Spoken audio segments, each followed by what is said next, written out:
My name is Thomas Christmas. I'm from Eskasoni.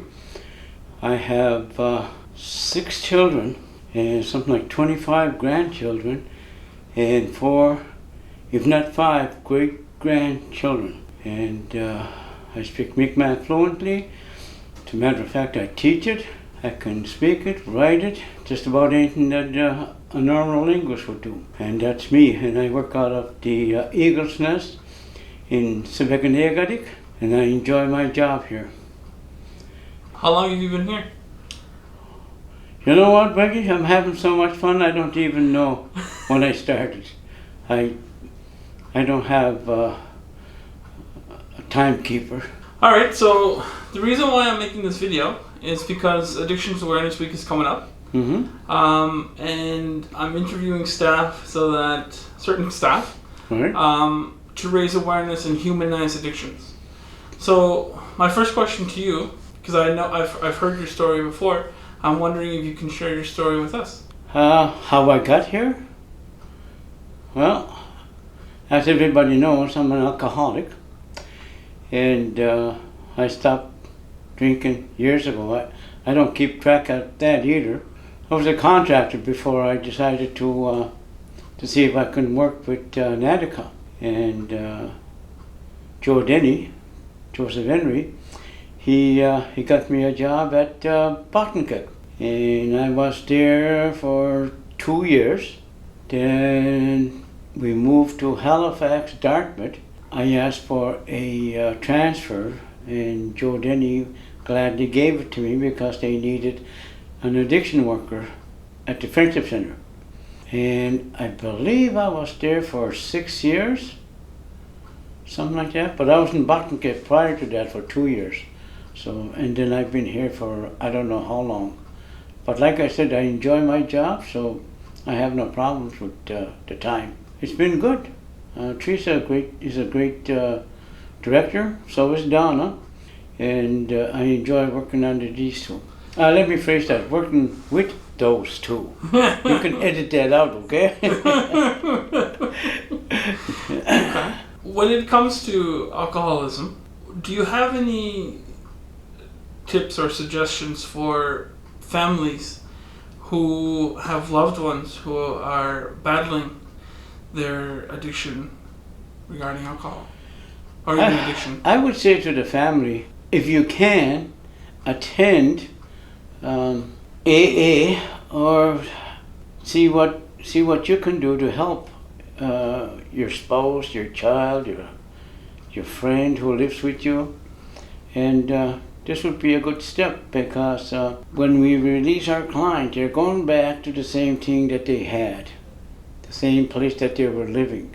If we can change that, but it is what it is, and unfortunately we can't go visiting, do home visits, and we don't have any family centers for them to go to. I believe that everybody that wants to make a change can and will make a change for the better, because before they come here, it's really tough out there. I think they'll do good once they come through here, but you know, if you have a slip, you can come back.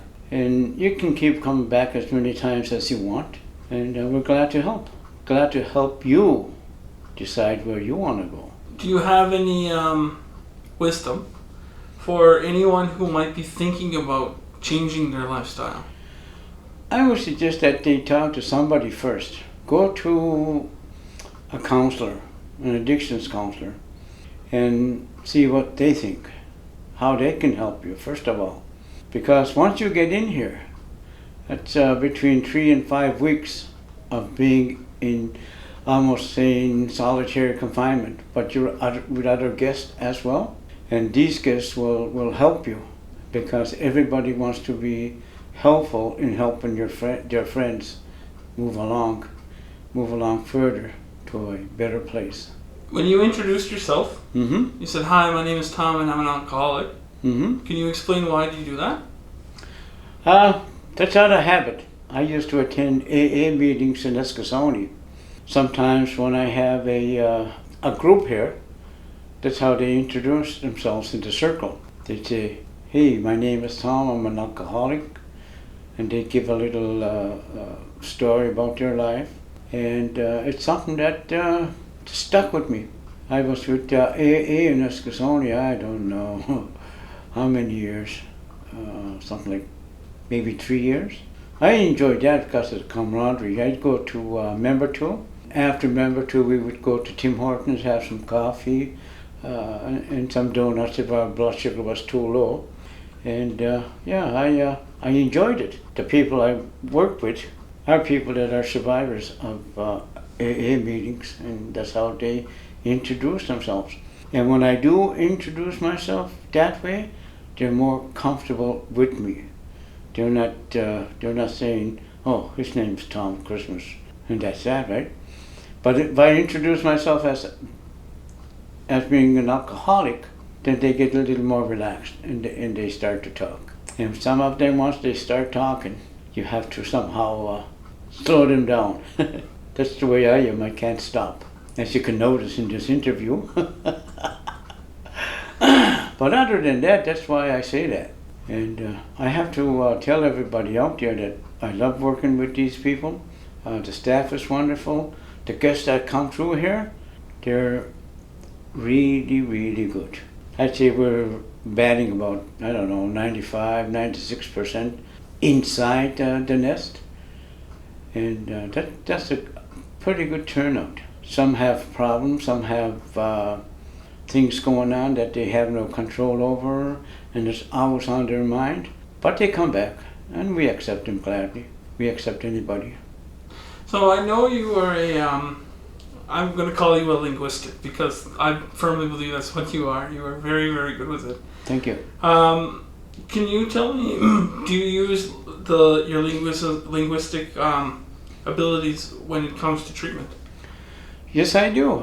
Some clients, some guests, I don't like calling them clients because they are guests at our house. And some of them want to learn how to speak the language. So what I do, I just give them the basics. For example, I would give them the consonants and the vowels. And we would go through this, and then I would gradually get them to speak to me in Mi'kmaq. Because a lot of them, if not most of them, have a background in the language, whether it was home or in school. And it doesn't take much to bring them back to their language. And something about the language that I like to teach. And it could be thought about, especially about reclaiming that sense of culture as well, when it comes to language. Yeah, because culture is what's going to save us, in a sense. Because both nests have sweat lodges. We have our fires, our sacred fires, and we have our sacred teachings. And like I said, if they want to learn to speak Mi'kmaq, I'll gladly teach them. So I'm sorry, not teach them, but help them to learn. So when you're learning, it's a two-way process. When you're teaching somebody, it's only one way. So yeah, I'm sorry about that. When it comes to community members looking at people who are addicted or who have problems with drinking and don't really understand it, because we are raising awareness about it, do you have any information that you would like to share to them? First of all, nobody really knows why they do drink. Even sometimes the guest doesn't know. But they will say they started at an early age. You kind of guess that something happened to traumatize them to be this way. But we can't make that judgment call. We have good people that will and can counsel these people. We have psychologists that used to be here once a week. Now we have Paul Ushkosh, who is a great counselor. We also have Dan Walsh is his name. He's a good person for speaking with men. He's also good with speaking with women on one-on-one. We have all the resources that a person would need. If not, we'll get somebody in here to help us out with them. I'm thinking about when we were talking about raising awareness. If someone doesn't understand addiction, because sometimes people look at addiction and go, "Oh my God, this person is using; they must be addicted." Do you think that raising awareness in this way will be beneficial so that people can provide support to community members? You'd have to have some kind of public awareness, because the person that has the addiction knows that they are addicted either to drugs or alcohol. It's just some people on the outside of the circle really don't understand why they might have an addiction. And just because you have one drink or one joint doesn't mean you're addicted. You're putting a label on that person unnecessarily. And we don't do that here. We just help. We don't label them before they get in the door or once they get inside. And if they decide that they are alcoholics, then that's what they are, and that's how we deal with it.